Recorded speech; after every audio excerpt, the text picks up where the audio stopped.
신방을 이렇게 하다 보면은 우리 성도님들이 재정적인 또 어려움을 말씀하시곤 합니다.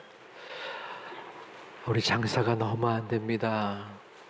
이 코로나 전보다 더 힘든 것 같아요. 지금까지 20년 넘게 했는데 지금이 제일 힘든 듯합니다. 또 어떤 분은 회사에서 수개월 동안 월급을 받지 못했습니다. 앞으로 어떻게 나아가야 할지 막막합니다. 그런 말씀을 들으면서 참 안타까운 마음을 갖게 됩니다. 우리는 살아가는 가운데에 물질적인 어려움 혹은 건강의 문제 혹은 관계의 갈등, 앞날에 대한 염려와 걱정으로 인하여 참 하소연과 어려움의 모습을 보여주기도 합니다. 오늘 말씀에 유다 백성의 한탄의 모습이 나옵니다. 그때는 기원전 6세기경이었고 이 유다 백성들은 바벨론의 포로로 있었습니다. 그러기에 고향 땅을 벗어나 이방 땅에서 노예와 같은 생활을 하고 있었습니다. 그러므로 자신들의 처지가 그들의 신앙을 온전하게 이끌었던 예루살렘 성전도 파괴가 되어졌고 하나님의 백성이라는 정체성마저도 희미했던 상태였습니다. 그러므로 본문 14절에 그들은 마음의 한탄스러움과 또한 포로민으로서의 극도의 영적 또한 심리적인 고통을 나타냅니다. 시온이 이르기를 여호와께서 나를 버리시며 주께서 나를 잊으셨다 하였거니와. 유다 백성에게 고난의 상황은 이 포로 생활로서의 어려움의 외적인 모습과 더불어 하나님께서 우리 백성을 택하시고 보호하여 주셨는데 그 하나님마저도 나를 버리시고 잊으셨다라는 절망에 휩싸이고 있는 것입니다. 아이들을 양육할 때 가장 중요한 부분이 있는데 그것은 애착입니다. 애착은 부모와 자녀 사이의 밀착 관계, 친밀 관계를 뜻합니다.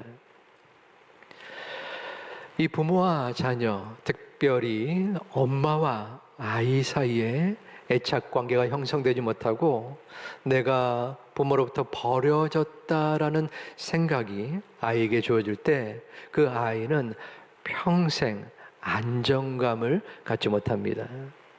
나중에 커서 어른이 되어서까지 많은 사람들과의 관계 속에서 혹은 사랑하는 사람과 교제를 나누는 순간에도 이 사람이 나를 언제 버리지 않을까 하는 불안감이 그 마음속에 자리 잡고 있습니다. 이 관계는 결혼 이후에서도 계속될 수 있어요. 더 나아가서 아이를 키울 때도 그 불완전한 안정감으로 영향을 미치게 됩니다. 이처럼 누구에겐가 버려진다는 것은 크나큰 마음의 상처를 가져다 주는데 지금 이 본문에서 유다 백성은 자신이 그토록 섬기며 자신의 생명보다도 더 귀한 하나님, 그분이 나를 버리고 나를 잊으셨다는 이 사실은 참으로 견딜 수 없는, 도저히 극복할 수 없는 뼈아픈 절망의 고통이 되는 것입니다.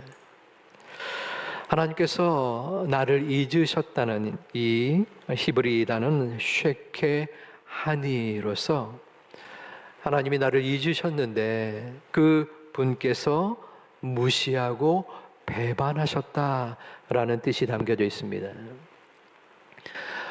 우리를 이 바벨론의 포로로 놔두게 해주시고 또한 어려움을 겪게 하셨었는데 그마저도 우리를 잊으셨다니 우리는 무시당하고 배반당한 존재입니다 라고 하면서 분을 토로하고 있는 것입니다.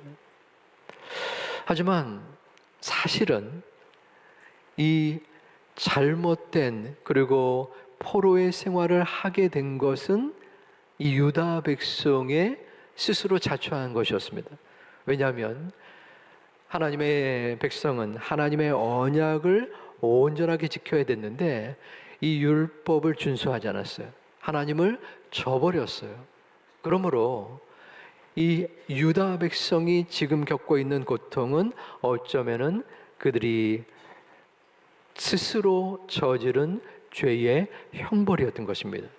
그런데 자신의 잘못은 깨닫지 못하고 하나님께 무시당했다, 배반당했다라고 지금 이야기를 하고 있는 것입니다. 만약에 여러분이 하나님이라면 이 같은 상황에서 어떠한 마음이 들까요? 저도 한번 생각을 해봤습니다.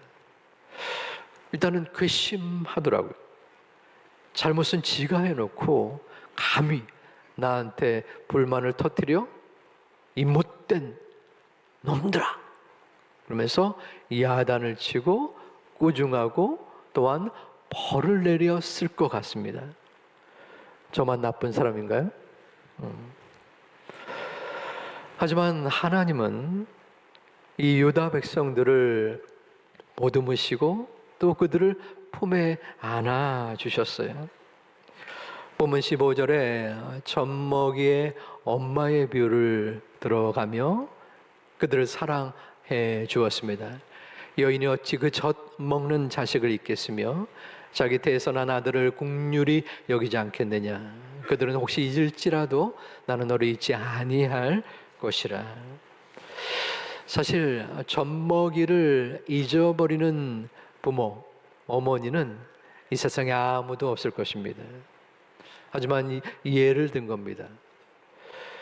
그 어미가 그 아기를 잊어버릴지라도 나는 결코 너희들을 잊지 않을 것이다. 이 세상에 가장 하나님 외에 사랑을 많이 베푸는 이는 바로 부모님입니다. 특히 어머니예요. 이 아버지들이 섭섭할 수도 있겠지만 부인할 수 없어요. 왜냐하면은 우리 엄마는 아이를 10개월 동안 이렇게 품잖아요. 그리고 자신의 생명을 걸는 아픔을 통해서 아이를 낳는 거예요. 저는 물론 아이를 낳진 않았지만 그렇게 말을 합니다. 또 그것이 사실이기도 하고요. 그러니 내 생명을 걸고 난 아이인데 어찌 그 아이를 사랑치 않을 수 있겠습니까? 그 어미의 사랑, 그 어미의 사랑도 너무나 귀하고 소중하지만 하나님의 사랑은 그 어머니의 사랑을 넘는다는 것입니다.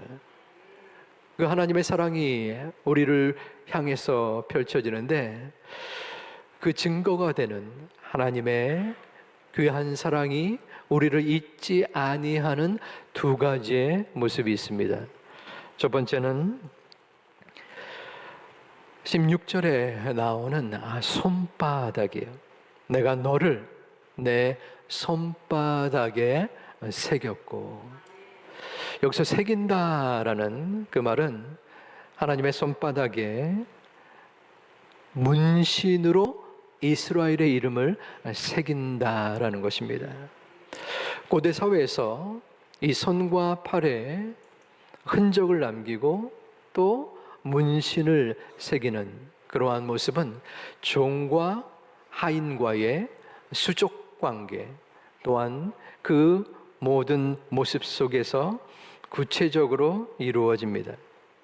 그러니까 종은 주인에 따라서 이루어지는데, 주인이 하인이나 종의 몸에 뜨거운 인두로 몸을 지지는 거예요. 손에 그 주인의 이름이나 상징을 새기는 겁니다. 이것은 너는 내 소유다라는 것을 명확하게 밝히는 거예요. 자, 종의 몸에 주인의 이름이 새겨지는 것입니다.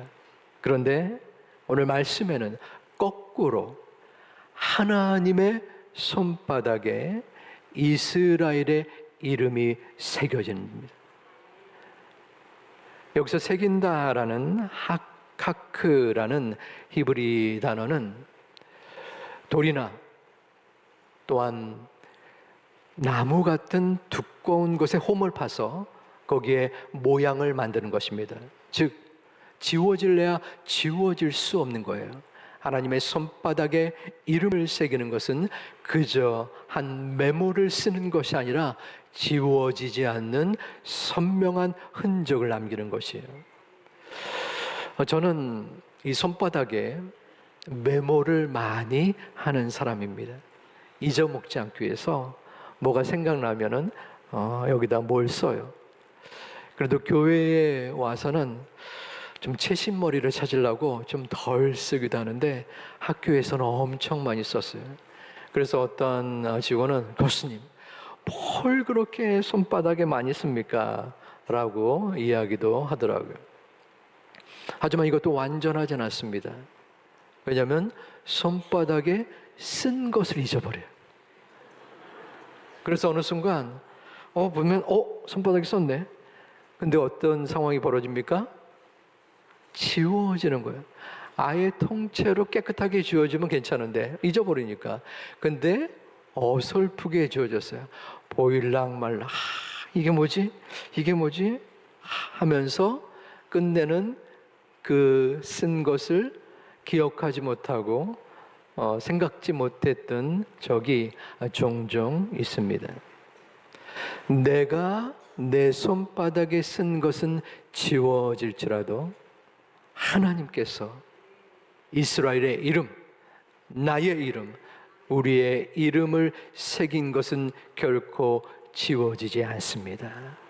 하나님께서는 그 손바닥에 쓴 우리의 이름을 보시고 기억하시고 우리에게 가장 합당한 어려움을 극복하고 소중한 은총의 길로 인도하여 주시는 분인 줄 믿습니다.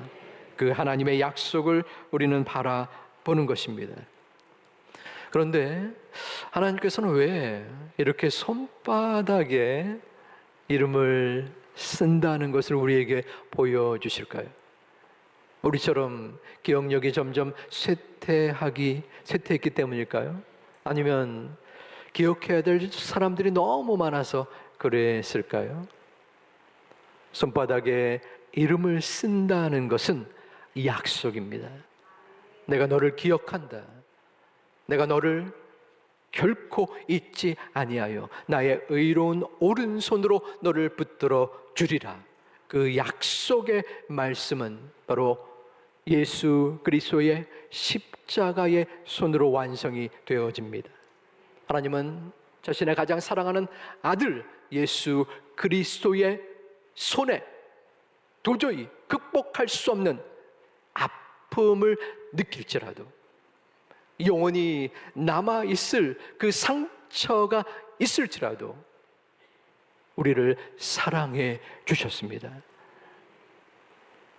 하나님은 예수님의 그 손바닥에 굵은 대못으로 우리의 이름 하나하나를 선명하게 기록해 주셨습니다. 그 예수님의 손바닥에 새겨진 나의 이름, 그 이름이 보여지십니까? 느껴지십니까?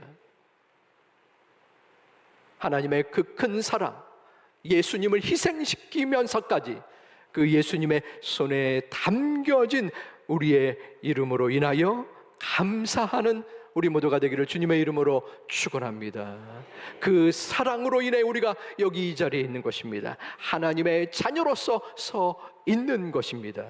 그 사랑 덕분에 세상이 나를 인정하지 아니할지라도 많은 이들이 나를 힘들게 하고 괴롭게 할지라도 이 땅에서의 여러 고난과 아픔과 곤고함이 나를 쓰러뜨리려 할지라도 주님이 나를 기억하기에 손바닥에 내 이름을 새겼던 주님이 나에게 도움을 주시고 이끌어 주시기에 우리는 버틸 수 있는 것입니다. 우리는 견딜 수 있는 것입니다. 우리가 그 품 안에 나아갈 수 있는 것입니다. 그 사랑만 하신 그 주님의 음성, 그 주님의 손바닥을 기억하며 은혜 가운데 나아가는 우리 모두가 되기를 주님의 이름으로 축원합니다.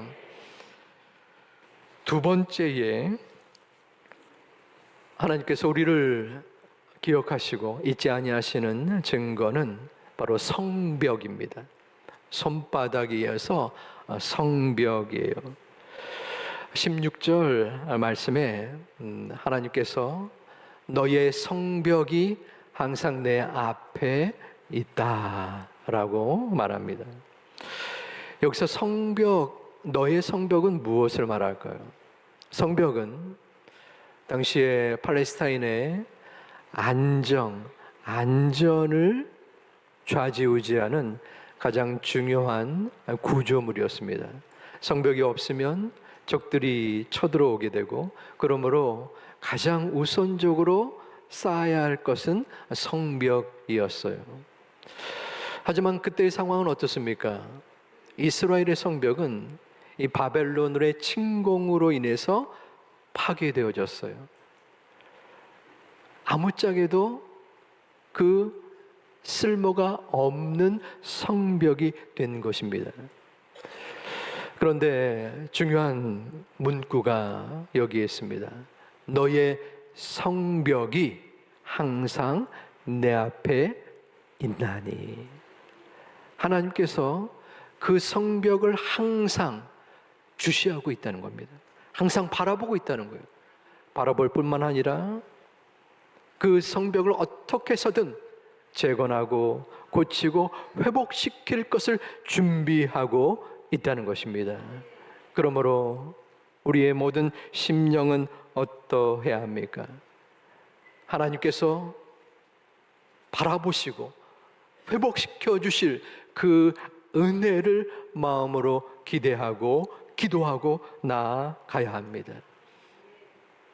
내 성벽은 항상 주님 앞에 있다.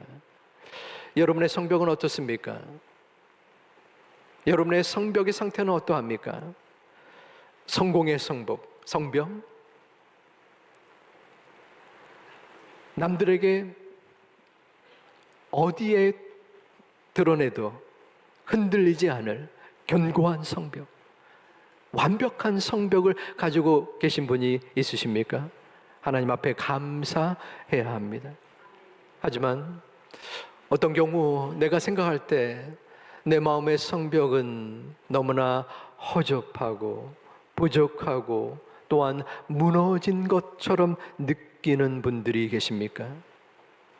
나의 마음의 불안의 성벽, 염려와 고통의 성벽, 자녀의 모든 문제 가운데 드러나는 마음의 상처의 성벽, 죄와 고통으로 인하여 도저히 내 힘으로 극복할 수 없을 것 같은 그러한 여러 가지 어려움의 성벽들이 마음속에 있다면 그 성벽을 하나님 앞에 감추지 마시기를 소망합니다. 우리는 기도해야 합니다. 아버지 하나님, 제 마음의 성벽을 주님께서 붙들어 주시옵소서. 제 성벽이 무너졌습니다.